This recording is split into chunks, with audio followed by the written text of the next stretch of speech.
네, 안녕하십니까. 농데일리 시청자 여러분 반갑습니다. 오늘은 6월 29일입니다. 수요일입니다.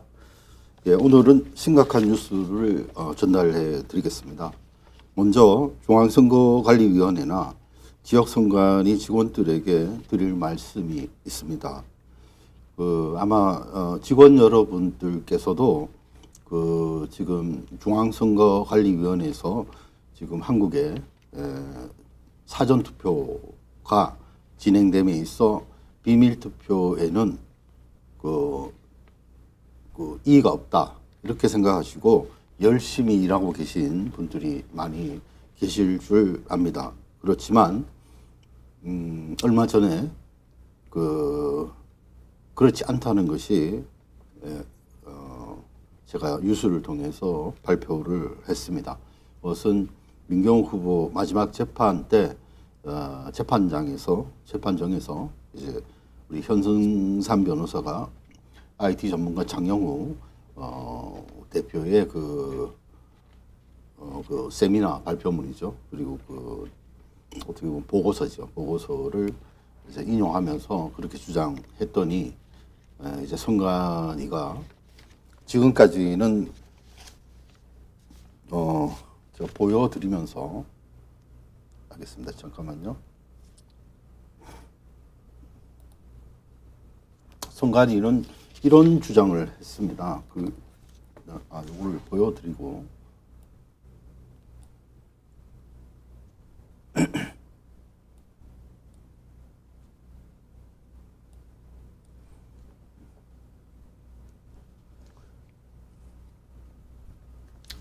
죄송합니다. 잠깐만요.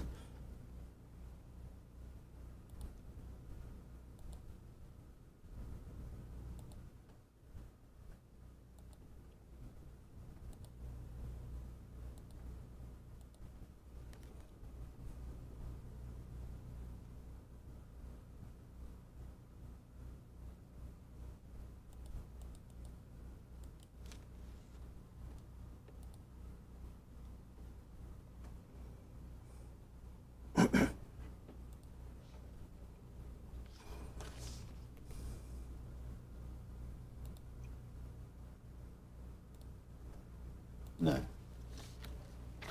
자, 이렇게 얘기를 했습니다. 사전투표 용지 일련 번호는 사전투표 용지 발급에 사용된 후 구시군 위원회별 최종 일련 번호만 유지할 뿐 이전에 생성된 일련 번호가 데이터베이스나 로그 등에 전혀 남지 않습니다. 따라서 담당자라 할지라도 이전에 생성된 일련 번호 값이 자체가 존재하지 않기 때문에 사전투표용지 일련 번호를 통해 선거인의 정보를 알 수 없으며 그러한 기능을 구현할 수 없습니다. 이것이 중앙선거관리위원회가 재판 때 사실조회 등에 대한 회신으로 2019년도 8월 달에 우리 재판 때 이제 원고에게 제출한 내용입니다. 이것이 들통나자 중앙선거관리위원회 피고 측 변호인이 이렇게 얘기를 했습니다. 그러니까 로그 파일은 데이터베이스 서버 장애 시 데이터의 온전한 복구를 목적으로 데이터베이스 관리 시스템 DBMS에서 자체적으로 관리하는 것으로 잠깐만요. 이게 떨어져 가지고 것으로 그대로 읽겠습니다. 다시 잠깐만요.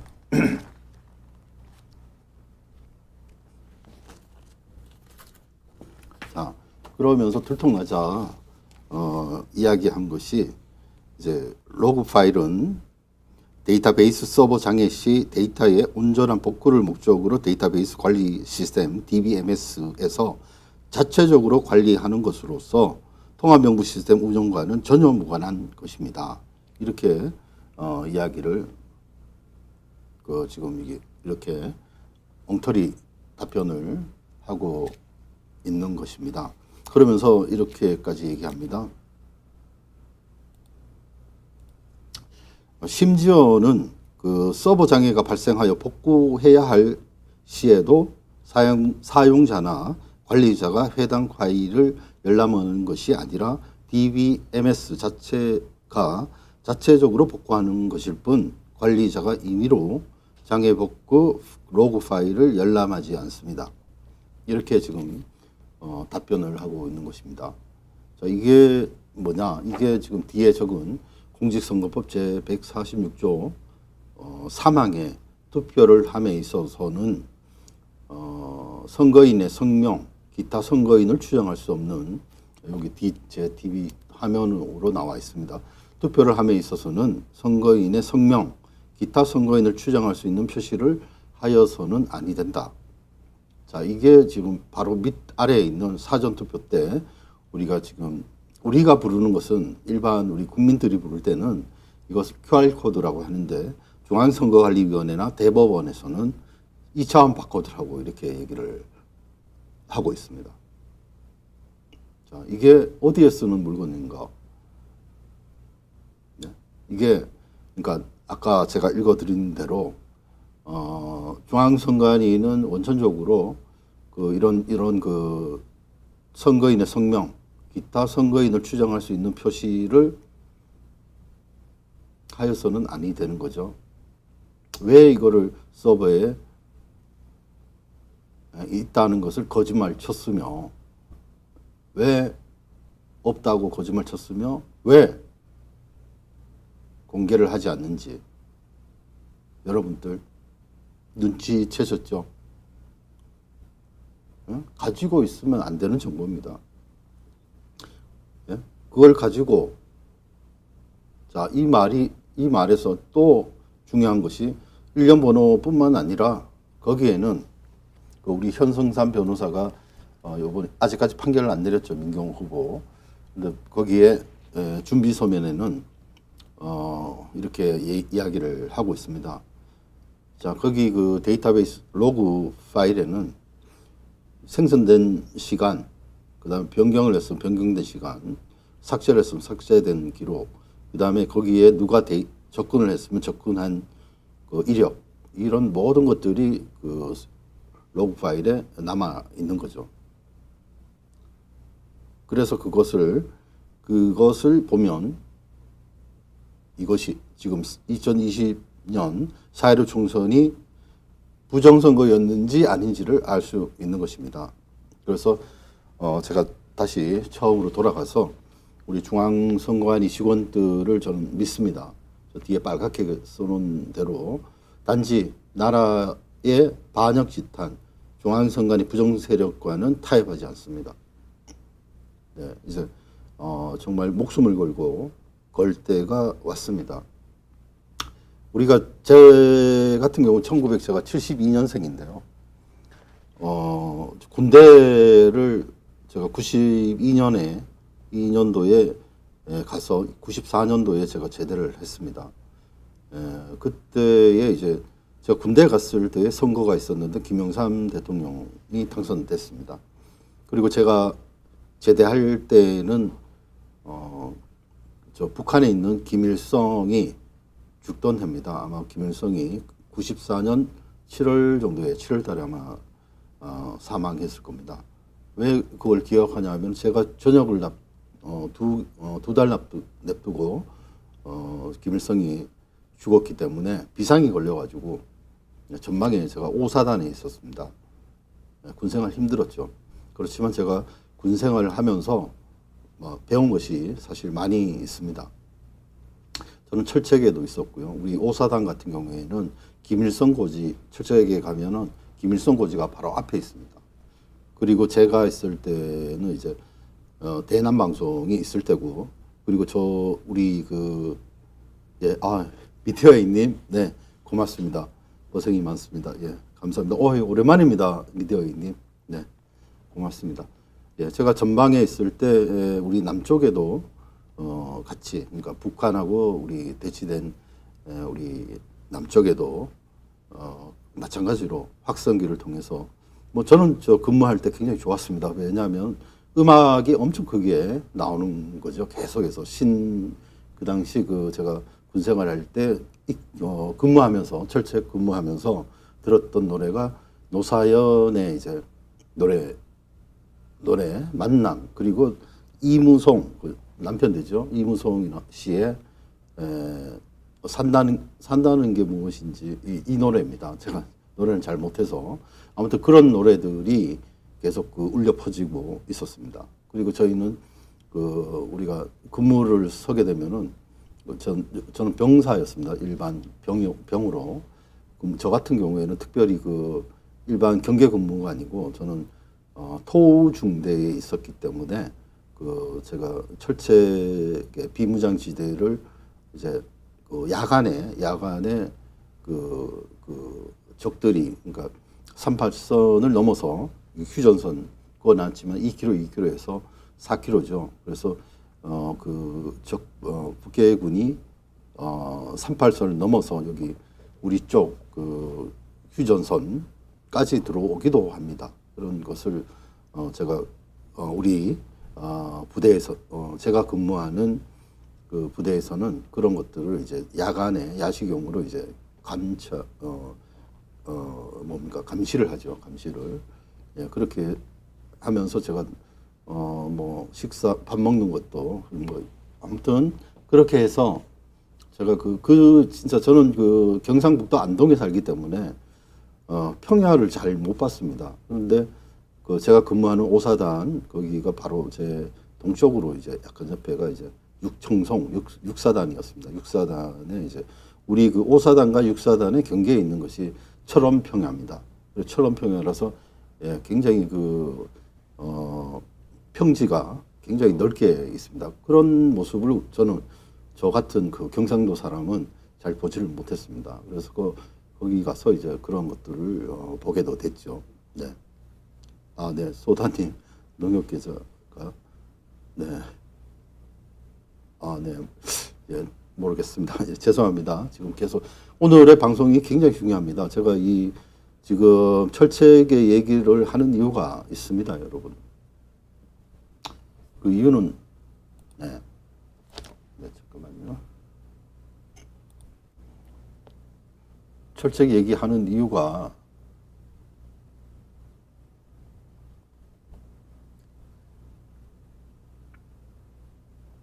잠깐만요.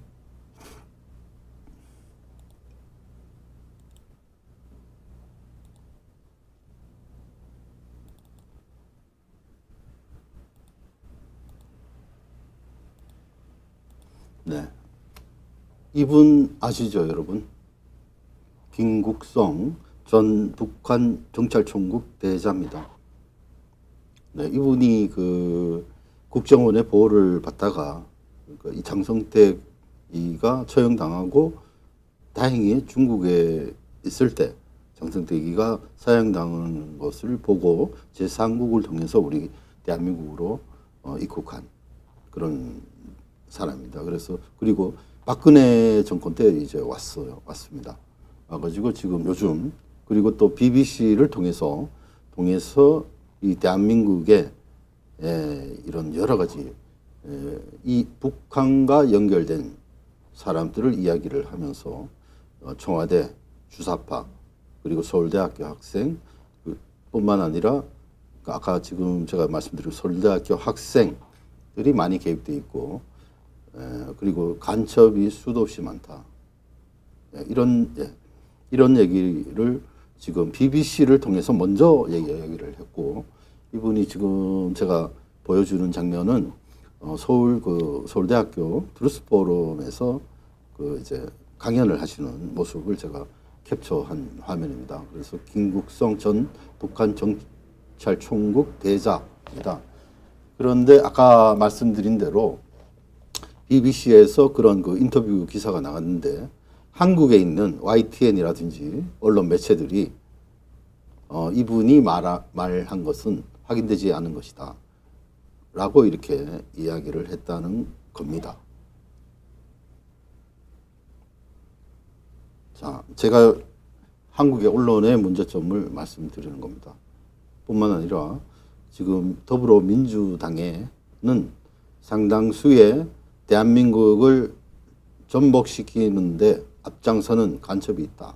이런 얘기까지 했죠. 자, 뿐만 아닙니다. 사회 곳곳에 갈등을 조장하고 있고 지금 그것은 쉽게 알 수가 있죠. 사드 사드가 지금 제대로 우리가 박근혜 정권 때 그때가 2016년 아닙니까? 사드 반대. 아마 제가 알기로는 3월 달 정도인 것 같아요. 2016년 3월 달에 아마 전격적으로 성주에 이런 그 사드를 배치하겠다 했는데 사드가 뭡니까, 여러분? 우리 방어용입니다. 그런데 그 난리를 친 겁니다. 누가 했습니까? 더불어민주당의 뭐 아시죠? 탄핵에 앞장섰던 자들입니다. 저는 반역자라고 할 수밖에 없다고 생각합니다. 예, 거기에는 뭔가 경기도 출신의 안민석, 박근혜 대통령을 그렇게 공격했던 자입니다.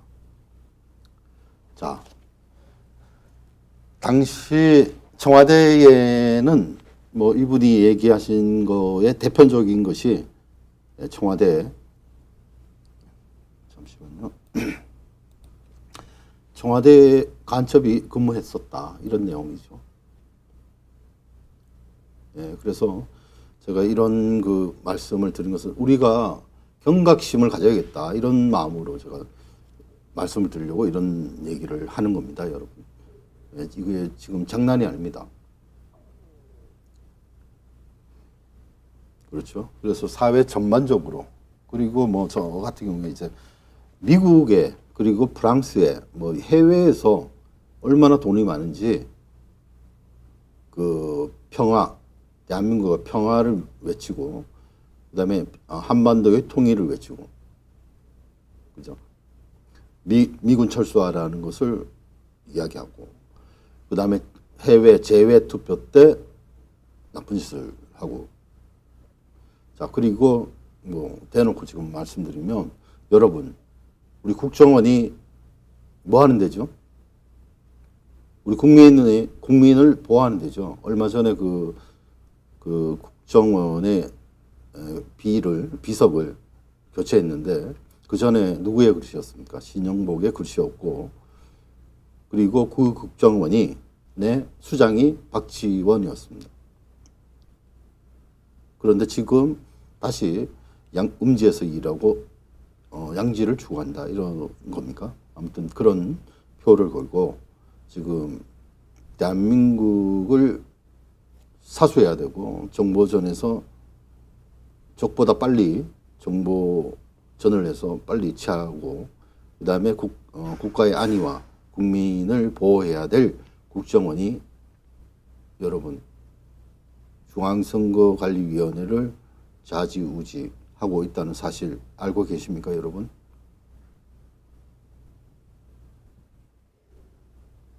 국정원이 우리 국민들을 향해, 자신들의 국민들을 향해 총구를 겨누고 있는 것입니다, 여러분.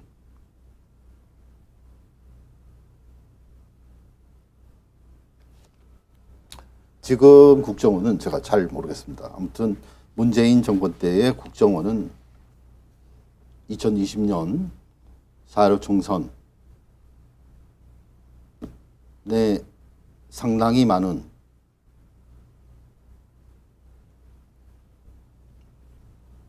그 반역을 했다라고 말씀드립니다.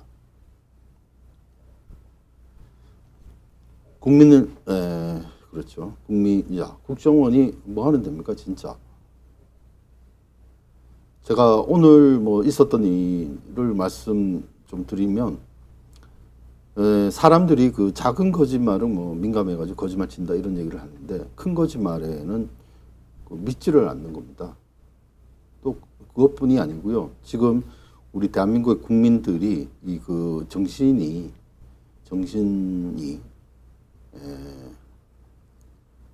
피폐해져 있다는 것을 느낍니다.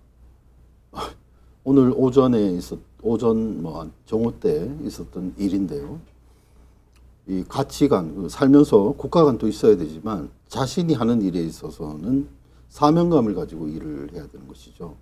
공무원이든 아니면 회사 생활을 한다든지 양심의 자유로, 그죠? 그리고 내가 다른 직장에 다닌다고 한다면 내가 사명감을 가지고 일을 해야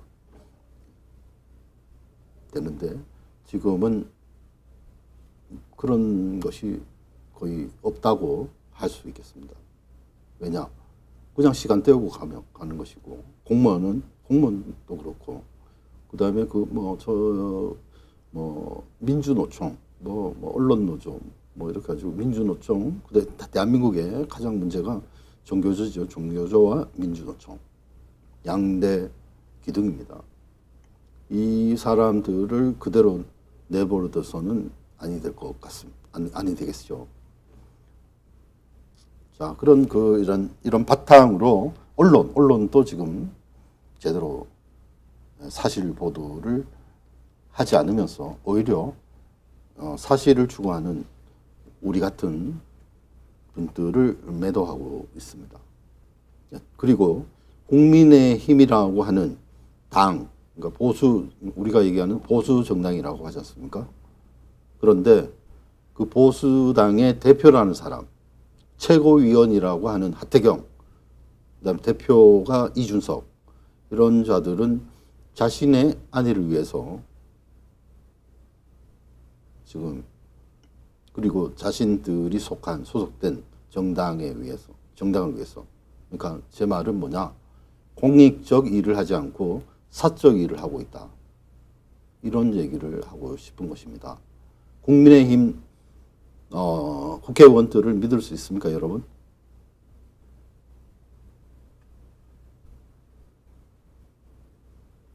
저는 믿을 수 없습니다.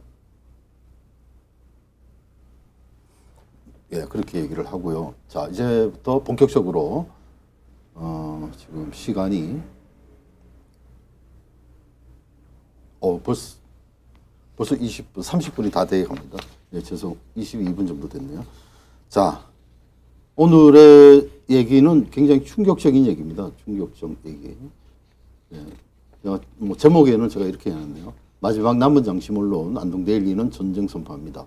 물론 파이낸스투데이도 있고 여러 군데 있는데 같이 협조해서 더 저처럼 진실을 보도하고 정의롭게 누구에게 휘둘리지 않고 있는 사실 그대로를, 그리고 노력으로, 나의 노력으로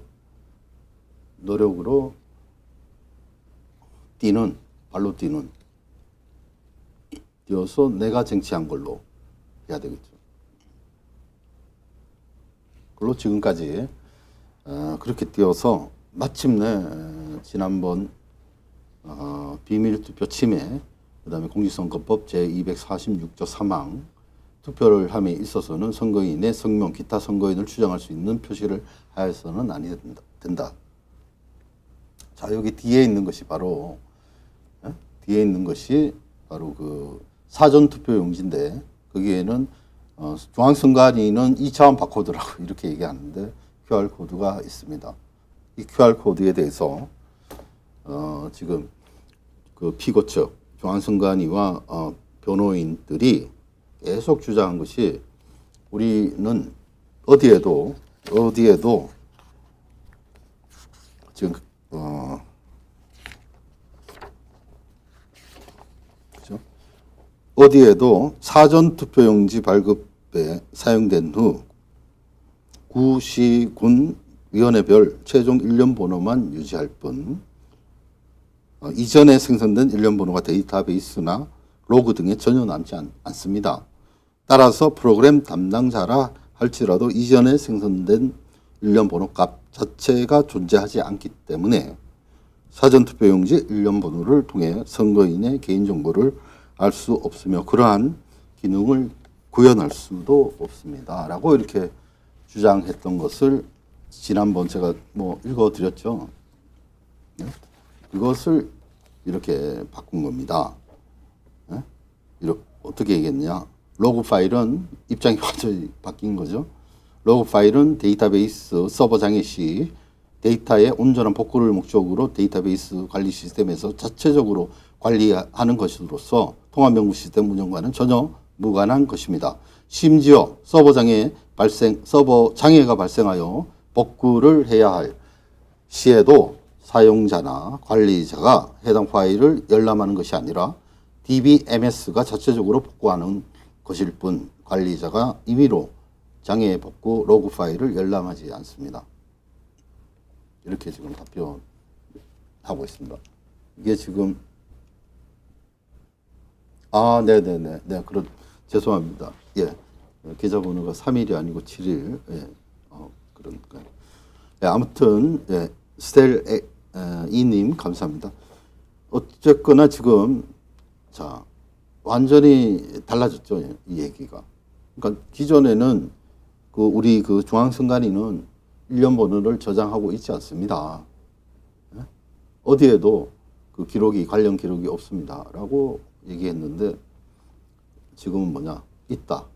그러나 사용자나 관리자가 열람하지 않는다. 이런 이야기를 하고 있습니다. 자, 여기서 그냥 끝이 끝난 겁니다, 여러분. 네, 자인한 거죠. 부정선거를. 원천, 부정선거입니다. 원천, 우리가 행정적으로는 원천 무효. 그리고 이제 지금 선거 무효 소송을 진행하고 있으면은 뭐냐? 선거 무효가 되는 것입니다.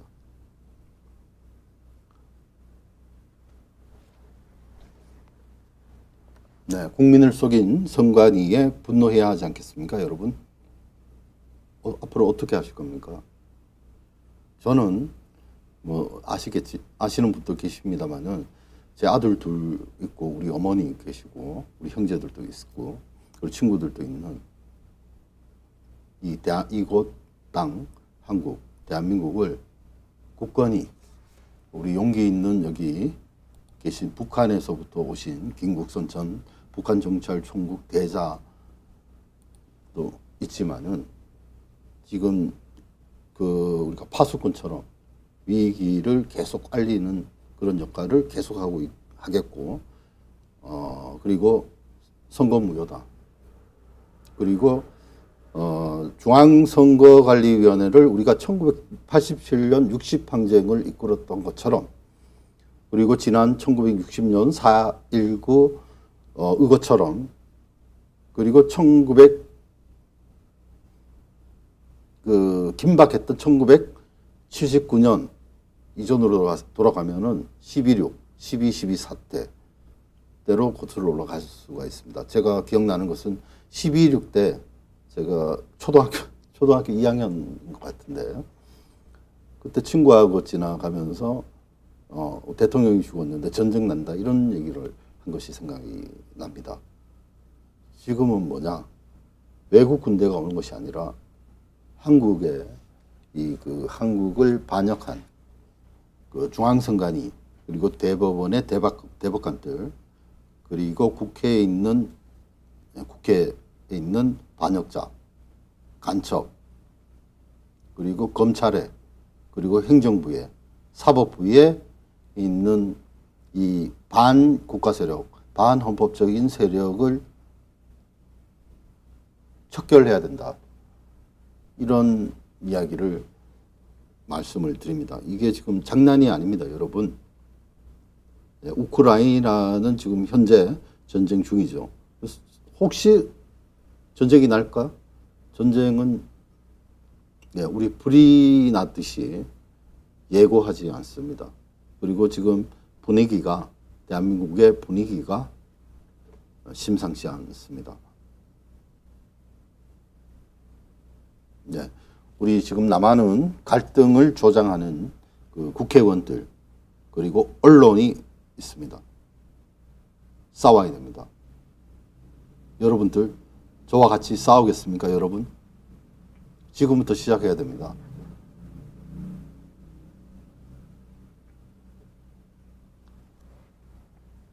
제가 한 가지 예를 들겠습니다. 아주 예시가 있습니다. 이것은 2000년에 있었던 아프리카의 잔지바르라는 수도 주가 있습니다. 여기는 어디냐? 탄자니아입니다. 탄자니아. 그거를 제가 좀 보여드리면,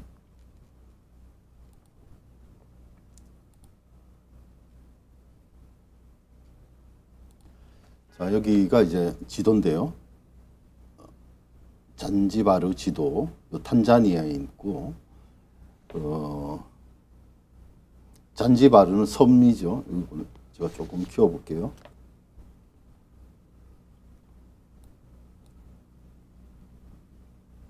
네, 여기가 잔지바르입니다. 여기에서 있었던 제가 그 일을 이제서야 말씀을 드리겠습니다. 여기는 탄자니아인데요. 콩고가 바로 옆에 있죠. 콩고 민주공화국. 그다음 탄자니아, 여기가 잔지바르, 여기가 잠비아, 모잠비크, 그다음에 케냐 이렇게 있습니다. 여기 지도를 좀 전체 세계 지도를 보면 이렇게 생겼습니다. 그죠? 네, 여기가 영국, 여기가 아프리카죠. 네, 여기에 그죠? 여기에 탄자니아입니다. 여기가 탄자니아입니다. 자, 여기서 발생한 일이 어떤 일이 있었느냐? 자, 2000년도에 있었던 일입니다. 자, 어떤 일이 있었냐면, 야당 선거 때, 여기 인구수는 뭐 40만 정도 되는 걸로 알고 있습니다. 여기는 투표할 때 여야가 이제 투표를 하는데, 야당 지지자들이 투표를 보이콧했는데요. 왜 했느냐? 그거는 바로 투표용지에 일련 번호가 인쇄되어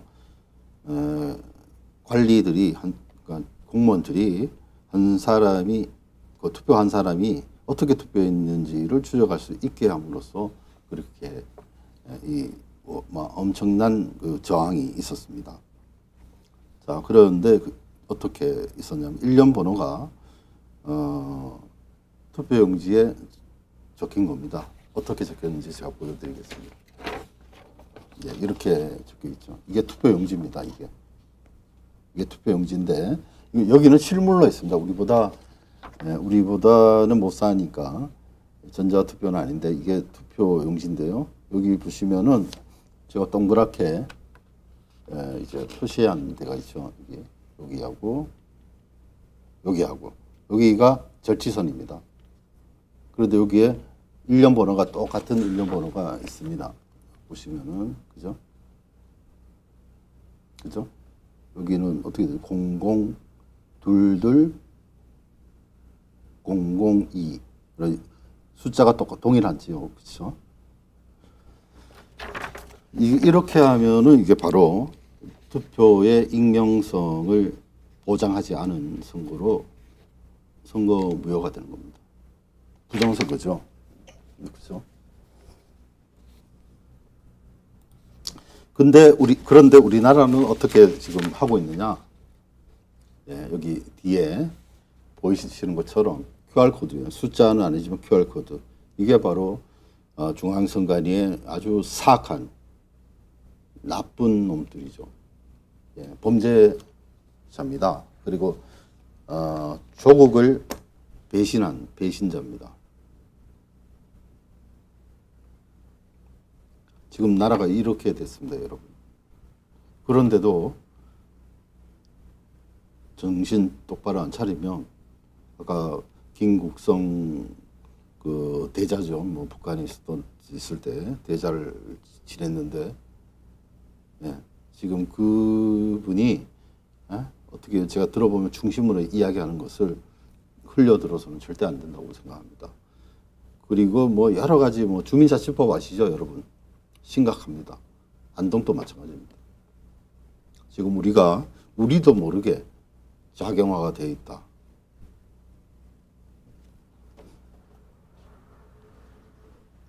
여러분 분발하십시다. 저도 끝까지 싸우겠습니다. 국민을 속인 선관위는 절대 용납하지 않겠습니다. 저는 안동 대리가 그렇게 크지도 않고 그리고 유능하지도 않습니다, 사실. 그렇지만 열심히 하려고 최선을 다하려고 하고 있습니다. 그리고 이 불의와는 싸울 각오가 되어 있습니다. 정의를 위해서 죽음을 각오할 때가 지금이 아닌가 싶습니다. 자유민주주의는 비밀선거 원칙이 지켜져야 됩니다. 이 원칙이 깨어지면은 바로 독재국가로 가는 것입니다. 뒤에 적힌 것처럼 자유민주주의는 비밀선거 원칙. 그러니까 원칙이 무너진 대한민국이 지금 되었습니다. 여러분들이 지금이라도 뜻을 하나로 모으고 뭉치고 해서 이 대한민국의 국가를 전복시키려고 하는 이 반국가 세력 그리고 반역자들을 처단해야 되겠습니다. 반역자입니다, 여러분. 자,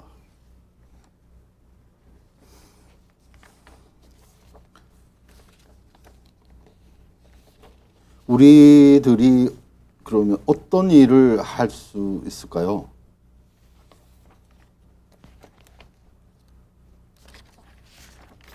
지금 할 수 있는 일이 뭐가 있을까요? 첫째는 투표용지의 QR코드를 반드시 제거해야 되는 거죠. 이 자체가 앞으로 이런 선거는 있을 수 없는 제가 취재하면서 선거 전문가, 국제 선거 전문가와 같이 일을 하고 있다고 말씀드린 적이 많이 있을 겁니다. 그리고 제 기사를 보시면 선거 전문가는 이렇게 조언했다, 밝혔다 이렇게 인용을 하고 있습니다. 그분이 이제 하신 말씀인데요. 투표용지의 QR코드는 반드시 제거해야 된다. 아까 보셨죠? 이거하고 똑같은 겁니다. 그러니까 지금 완전히 컴퓨터로 해가지고 국민들을 알기를 우습게 하는 거죠. 그래 이런 이게 지금 QR코드로 이 숫자를 QR코드로 바꾸면은 바로 그냥 그러니까 한 차원 이 도둑놈이 기술을 배워가지고 이렇게 우리 국민을 속여왔던 겁니다. 그 도둑놈이 누구냐? 선거관리위원회의 핵심, 좌지우지할 수 있는 핵심 세력이다. 그들이 반역자다. 그리고 중앙선관위 직원들, 고위직도 그렇고 그 평 직원들도 제가 묻겠습니다. 여러분들은 아마 선거관리위원회, 중앙선거관리위원회 서버에 일련 번호라든지 어떠한 기록도 남지 않고 그리고 어찌됐건 간에 암호로 한다든지 비밀 투표가 지켜지고 있었구나라고 생각하셨겠지만 사실은 이랬던 겁니다. 일련 번호가 아까 그 피고 측 자백한 겁니다. 이게 벌써. 그러면 현명한 판사 같으면은 이건 자유민주 국가에서 보통 평등 직접 비밀 투표 4요소 선거의 4대 요소가 있는데 비밀 투표를 어긴 겁니다. 이것은 또 다른 표현으로는 우리 국민들을 사찰하고 있다. 그다음에 조충렬이가 어느 당 누구를 찍었다. 라는 기록을 가지고 있는 겁니다.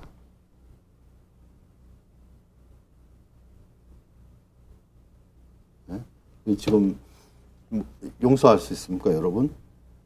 1960년 3.15 부정선거가 일어나고 시간이 흘렀지만 고려대학교 학생들을 비롯해서 중고등학생들이 이승만 정권에 한간 것처럼 왜? 민주주의를 지키기 위해서. 그렇지만 그때도 자익들이 있었다는 사실을 우리가 절대 놓쳐서는 안 됩니다. 순수한 것과 이 순수한 것을 이용하는 것을 구별해야 되겠죠. 항상 대한민국에는 이 악한 세력, 그다음에 그 선동하는 세력, 그다음 거짓 세력들이 항상 같이 존재하고 있는 겁니다. 그리고 지금 국정원에 대해서 아까 말씀드렸는데 지금 북한이 핵 개발을 거의 완성했다. 이런 얘기하는데 국정원 뭐 했습니까? 국가를 위해서? 뉴스에 보니까 국정원의 특갈비 명목으로 해서 전 국정원장들은 구속시켜 놓고는 이름만 바꿔가지고 특갈비 명목으로 받은 돈이 훨씬 더 많다면서요. 조국 같은 사람?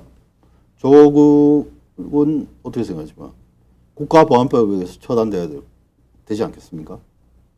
그리고 민주노총 핵심 간부들 그리고 정교조 반헌법 세력 이건 국가보안법으로 다스려야죠. 누구를 보호하고 누구를 막아야 됩니까? 우리 대한민국 헌법을 지키고 세금 내는 국민들은 보호해야 되죠. 국가에서. 그리고 우리 국민을 위태롭게 하고 그 다음에 고통에 빠지게 하는 그 세력들은 공무원이 됐던 일반인이 됐던 끝까지 법의 이름으로 심판해야 된다. 이렇게 생각을 합니다. 이것이 하나하나 좌파라고 좌파라고 안 하겠습니다. 이거는 반역자입니다. 좌파 중에서도 대한민국의 좌파 중에서 투표는 비밀 선거가 되어야 한다는 분들이 상당수 있는 걸로 알고 있습니다. 그것은 지난 김어준이가 만든 그 다큐에 나온 그런 그 영상을 보더라도 이것은 좌우를 떠나서 자유민주주의를 유지하려고 한다면 비밀 선거 그리고 대표 조작은 있어서는 아니 된다. 이런 사람들이 상당히 많았습니다. 좌우를 떠나서. 그래서 제가 다시 말씀드리면 중앙선관위의 직원들 그리고 대한민국에 사는 모든 국민들이 좌우 가릴 것 없이 그리고 나이 가릴 것 없이 남녀 가릴 것 없이 나이 가릴 것 없이 신분 가릴 것 없이 국회의원이라고 해가지고 뭐 2표, 3표 행사합니까? 국회의원이 됐으면 그만한 책임을 져야죠. 권한을 가지면 그만한 의무가 있어야 되는 겁니다. 목에 힘주라고 한 거 아닙니다. 법을 함부로 만들라는 거 아닙니다. 선거 왜 이렇게 됐습니까? 이준석과 하태경은 비난을 면치 어려울 것 같습니다. 그리고 지금 IT 업계에 계신 분들에게 뭐 경고라면 경고입니다. 이 비겁한 그런 지식인으로 남고 싶습니까, 여러분? 제가 이 취재를 하면서 이 소스 코드 그리고 이런 IT 전문가 장영우 대표의 그 보고서를 분석을 좀 해달라고 제가 어디에다가 얘기를 했냐면요. 한국에서 가장 권위 있다고 하는 1970년대에 만들어진 한국정보과학회라고 있습니다. 거기에 제가 분석을 의뢰했는데 답변을 하지 않고 있습니다.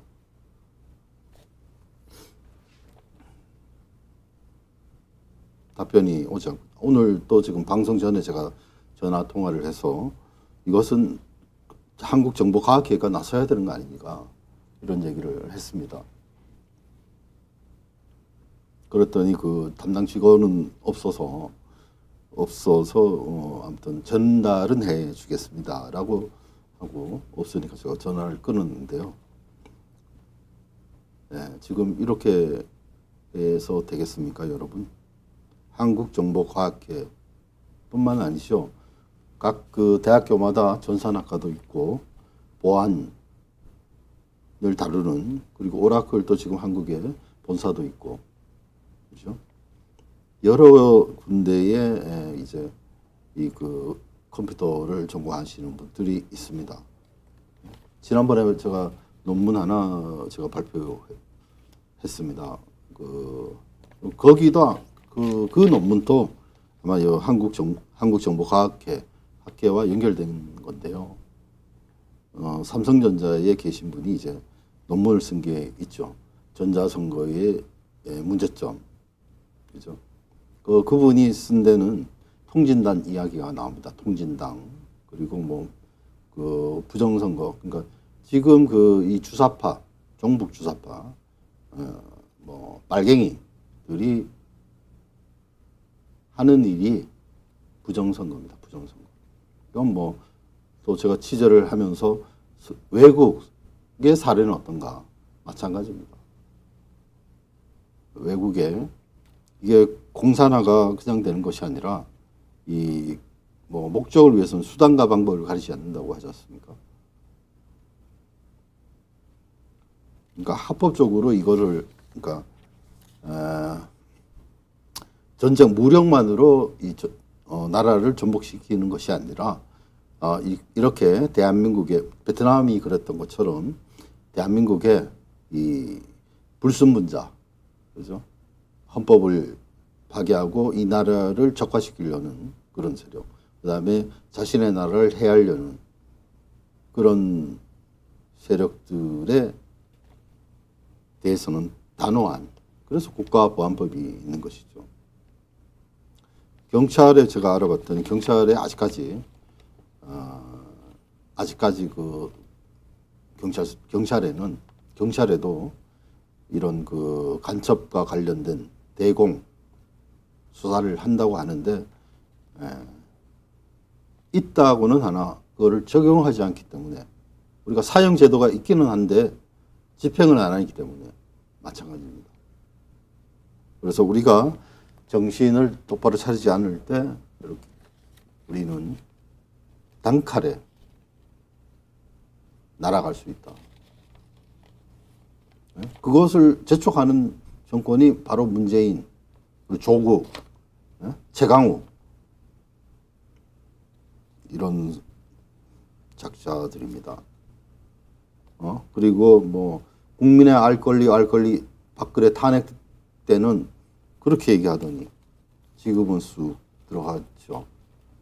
여기에 또 그 이들을 저지 못하는 지금은 여당이 됐습니다만은 국민의힘 지도부 그리고 각 국회의원들 정말 분발해 주십시오.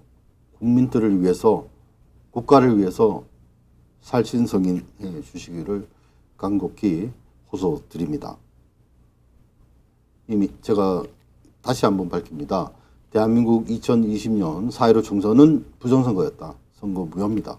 여러분, 대한민국의 법치주의는 사망했습니다. 안타깝게도 이런 소식을 전달해 드려서 죄송합니다. 그러나 현실입니다. 어떻게 하실 겁니까, 여러분?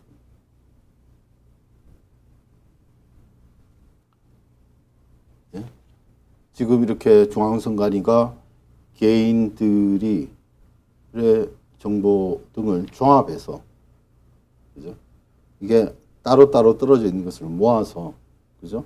개표 때에는 일련 번호와 후보자, 그 다음에 사전투표 때는 일련 번호와 신상 경보와 두 개를 모으면 누가 누구를 투표했는지 알 수 있다는 엄청난 얘기입니다. 이 엄청난 얘기지 아닙니까, 여러분? 어디서 이런 얘기 들을 수 있습니까, 여러분?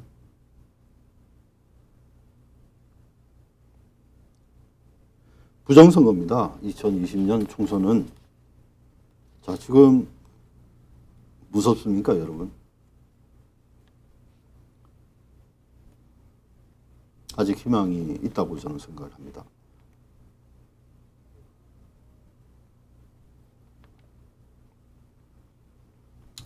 이런 나라를 생각하고 이렇게 친구들한테 농담 삼아서 지금 대한민국이 지금 어렵다.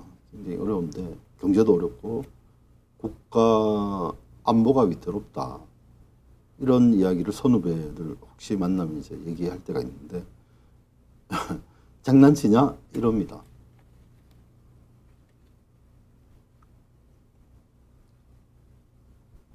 야, 너만 나라 걱정하냐? 이렇게 얘기하는데, 그러니까 농담으로 받아들이는 거죠. 그렇지 않습니다. 저는 지금 최선을 다해서 조한순간이와 뭐 계속 왜 부정선거 했냐고 지적을 하고 있습니다, 여러분. 그렇게 함으로써, 그죠? 안 되는 줄 알면서 왜 그랬을까? 1년 번호 생성 이력은 데이터베이스, 로그 등 어디에도 저장되지 않습니다. 라고 해놓고는, 이제는 나몰라라, 이렇게 하고 있죠. 자, 이게 메커니즘입니다. 아까 얘기했던 1년 번호와 후보자, 1년 번호와 개인정보, 신상정보, 그죠? 연결하면은 이런 일이 지금 대한민국에서 발생했습니다, 여러분. 그리고 언론에게 제가 한마디 하겠습니다. 이게 또 탁 티 나오네요. 굽히지 않은 펜에 부끄러지 않은가. 요 사람들 보세요. 전부 좌파 일생입니다. 요 중간에 있는 사람이 머리가 벗겨진 사람, 이호성 방송통신위원장을 지냈던 사람. 그 다음에 여기 보니까 이부영 전 뭐 국회 부의장도 보이고요. 그 다음에 여기서 이 행사를 하는 날 문재인, 박원순이 자기가 소장품을 내놓고 거기서 팔아가지고 뭐 100만 원, 200만 원 이렇게 팔아가지고 여기서 또 행사를 했다고 합니다. 여기가 어딘지 아십니까? 예? 프레스센터 앞입니다. 여기에 이게 그 펜 조각을 했는데 이 조각상도 아마 제가 이게 소녀상 만든 사람이 이 조각을 했다고 합니다, 여러분. 그리고 이게 굽히지 않는 펜인데요. 여기에 또 글씨가 뭐라고 적혀 있느냐? 이 펜으로 뭐라고 썼느냐? 역사 앞에 거짓된 글을 쓸 수 없다. 이렇게 하는 사람들이 바로 이 사람들입니다. 이게 지금 이게 말과 행동이 완전 다르죠.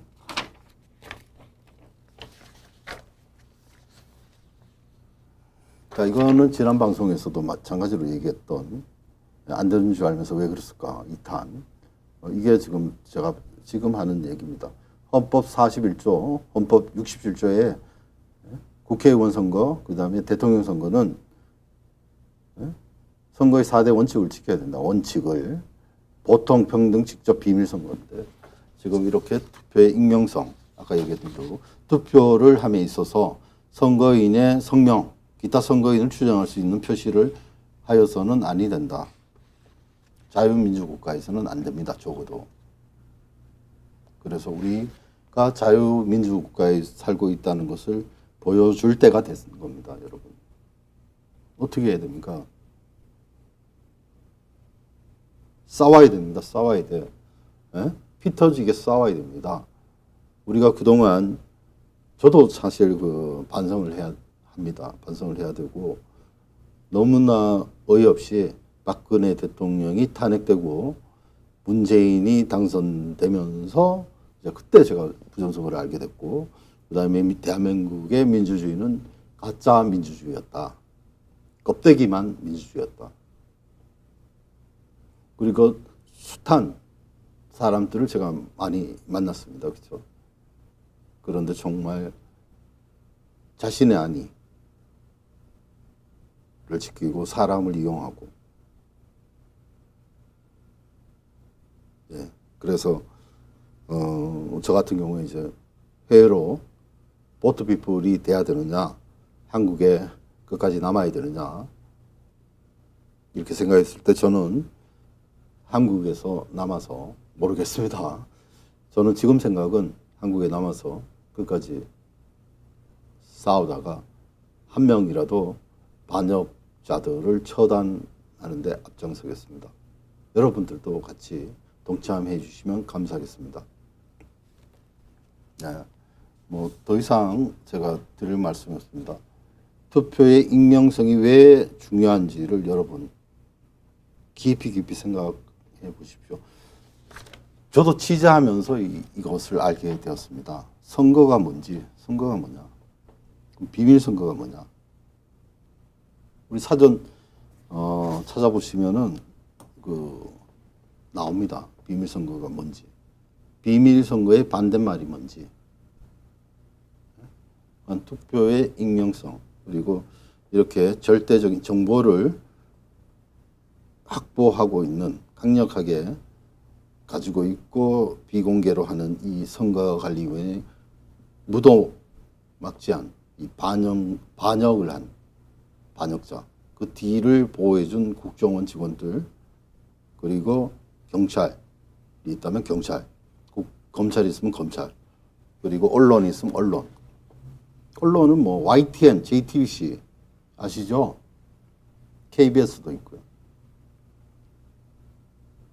자, 제가 지금 이렇게 투표의 익명성이 왜 중요한지를 말씀을 드렸습니다. 혹시 방송을 보시는 그 법학 교수나 IT 전문가들은 정말 나라를 위해서 정말 헌신해 주시기를 바랍니다. 순식간에 없어질 수 있습니다. 이 나라가. 그리고 오늘 그 기사가 난 게 있습니다. 지금 이 기사인데요.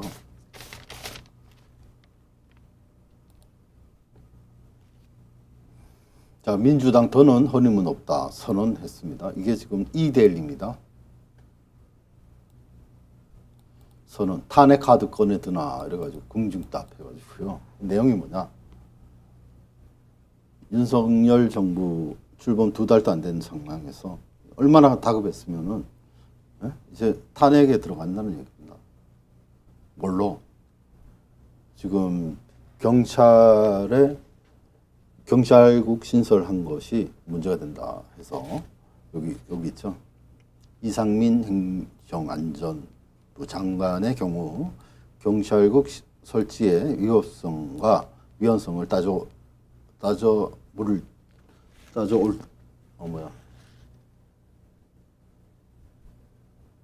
따져볼 때 탄핵 사유라는 주장까지 나오고 있습니다. 거야인 민주당은 실제 탄핵을 추진할까요? 이렇게 해가지고 저기 보면은 자, 뭐 보세요. 피청구인 대통령 박근혜를 파면한다. 이렇게 해서 기사를 쭉 쓰고 있는데요.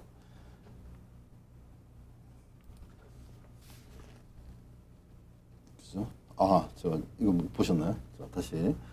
민주당 더는 허님은 없다 선언, 탄핵 카드 드나 긍증답 물어서 바로 답한다는 얘기죠. 이데일리입니다. 네, 여기 보면 이제 피청구인 대통령 박근혜를 파면한다. 네, 이런 지금 이 형국까지 와 있습니다. 자, 그러니까 이게 생각을 해보십시오. 180석을 어떻게 얻을 수가 있었겠습니까? 통계적으로, 그 다음에 확률적으로, 그 다음에 과학적으로 설명이 안 되는 겁니다. 그리고 그거를 뒷받침할 수 있는 저의 과학적이고, 그 다음에 논리적인 이 설명을 지금 다 하고 있습니다. 투표의 익명성이 보장되지 않는 자유민주주의 국가의 선거는 있을 수가 없다. 답입니다. 고로 2020년 4.15 총선은 무효다. 근데 우리가 말로만 해가지고는 안 되겠죠. 행동할 때입니다, 여러분. 행동. 지금이라도 조직해야 됩니다. 지금 우리 반역자들을 걱정해 줄 필요 전혀 없죠. 우리도 뭉쳐서 싸워야 되겠죠. 헌법은 우리 편입니다, 여러분. 누가 반역자입니까?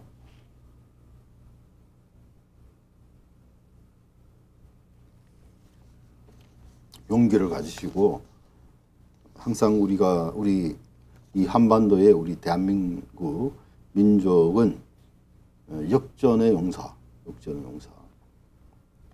여러분들을 믿습니다. 특히 중앙선거관리위원회 직원들 그리고 각 지역구 직원들 이 방송 보시면요 깜짝 놀라실 분들이 많이 있을 겁니다. 정말 그 한 시대의 반역에 그리고 배신에 그리고 옳은 양심 그리고 인간으로서 살아갈 수 있도록 여러분들 같이 싸웁시다. 국민을 속인 선관위에 분노해야 하지 않겠습니까? 어떻게 하실 겁니까? 저는 끝까지 싸울 각오입니다. 자유민주주의는 비밀선거 원칙이 지켜져야 됩니다. 법치주의가 지켜져야 되는 것입니다. 목소리 크다고 그쪽 편을 드는 것이 아닙니다. 사람이 많다고 해서 그쪽 편을 들어주는 것이 아닙니다. 법이 정한 대로 사법부는 판단해 주시기를 바랍니다. 그리고 아까 그 잔지바르주가 아까 한 40만 정도 되는 인구인데, 예, 그래서 여기 같은 경우에도 아까 예, 이거였죠. 여기 있네요. 이것도 있고 많이 자료가 있습니다. 이런 것들도 다 그 인터넷 검색하셔도 구글에서 검색하셔도 다 나옵니다. 자, 이런 그 말도 안 되는 투표지와 그죠? 이게 이제 절지선인데요. 이거를 찢어서 그러니까 그 투표의 익명성 때문에 같이 이렇게 나란히 적어서는 안 된다는 겁니다. 찢어가지고 가지고 있는 거예요. 그러니까 야당에서 반발했고 여기서는 들고 일어났습니다. 아까 보셨죠? 탄자니아가 어느 나라인지. 이 나라는 그 영국의 식민지였을 겁니다 아마. 네, 여기였죠. 네, 여기 탄자니아. 바로 밑에 콩고 민주공화국, 그 위쪽에 케냐, 아래쪽에 짐바브웨, 잠비아. 그다음에 그 옆이 이제 모잠비크. 그다음에 아까 그 잔지바르는 이제 섬입니다. 섬. 40만 명 정도 있는데 이 섬에서는 예, 이제 그 야당 지도자들과 언론들이 나서서 바로 잡았습니다. 여기는. 네, 우리 아까 그 아프리카죠 여기가. 예, 다시 한번 예, 아프리카입니다. 우리가 아프리카라고 해가지고 만만하게 봐서는 안 됩니다. 여기 요 지역인데 여기 요 밑에도 말라위라는 나라가 여기고 콩고가 바로 옆이고 그죠? 그다음에 뭐 여기가 이제 우리 동남아시아보다 이쪽이 더 민주화, 옳은 민주, 그죠? 우리보다 가난합니다. 그런데 우리보다 민주주의 의식은 더 있다 이런 얘기죠.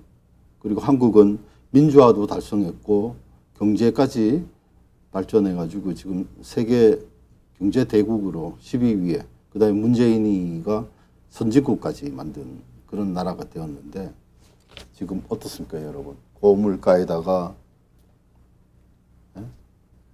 그다음에 그 말도 안 되는 원전 없애고요. 자, 이런 것들이 뭐냐?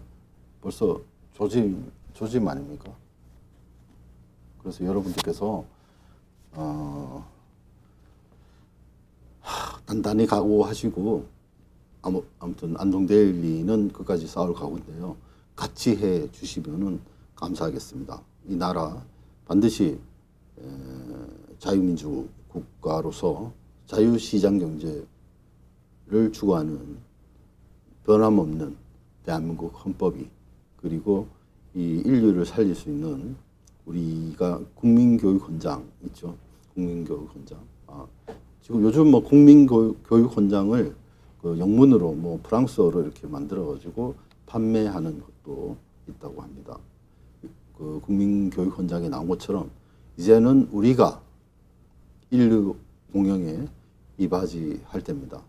그렇기 전에 지금 대한민국에 있는 반국가 세력을 향해서 말하고 투쟁해야 한다고 생각합니다. 저들이 그랬던 것처럼 헌법이 우리 편입니다.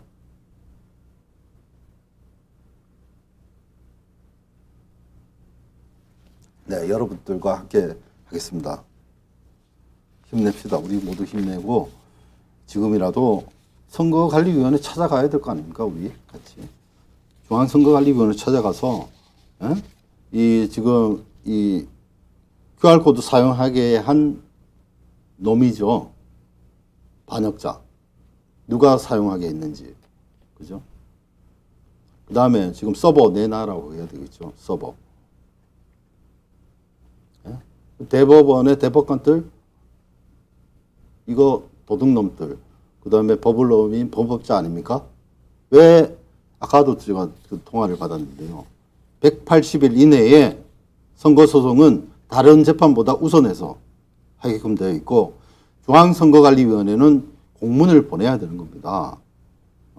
지금 국회의원들 뭐합니까, 지금? 빨리 재판해라고 해야 될 거 아니에요. 이준석 뭐합니까? 이준석 대표? 뭐하고 있냐고 대법원 사법부를 견제해야 되는 거 아닙니까? 뭐하고 있습니까, 지금? 김영동, 안동 국회의원 뭐합니까? 이 나쁜 놈들을 같이 말이야. 나라가 없어져도 지금 똑바로 살라고, 똑바로.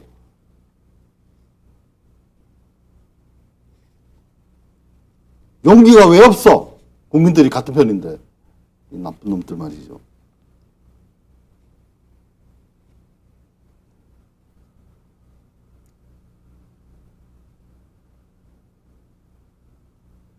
마찬가지입니다. 언론.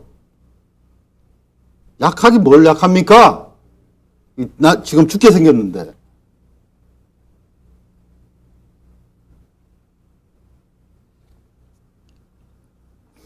자, 우리 나라를 지키는 데는 총칼을 들고라도 지켜야 되죠. 이 반역자들, 그죠? 국가를 반역한 자들, 그리고 부정선거는 사형이죠. 적어도 사형입니다. 그래서 이 부정선거 세력들은 절대 호의적이지 않죠. 아까 말씀드린 대로 윤석열 정권도 지금 잘못하다가는 탄핵 당할 수 있는, 벌써 이미 언론이 지금 작업에 들어간 걸로 보입니다. 빨리 그 윤석열 대통령이 와서 선거 수사해라, 이렇게 해서 수사를 하기를 바랍니다. 이것이 윤석열도 그렇고 우리 국민 모두가 사는 길이고, 국가 세계 여러 나라에게 모범적인, 그죠? 이 부정선거를 했지만은 국민들의 현명한 판단으로 이 나라를 지켰다. 그리고 이 전환기적 시점, 아날로그 시대에서 디지털 시대로 넘어가는 요 지점을 포착해가지고 정말 북한에 있는 아주 나쁜 놈들처럼 비열하게 개표를 조작해가지고 세력을 만들고 그들로 하여금 국가를 파괴시키고 전복시키려고 하는 이런 시나리오가 그대로 그려지지 않습니까, 여러분?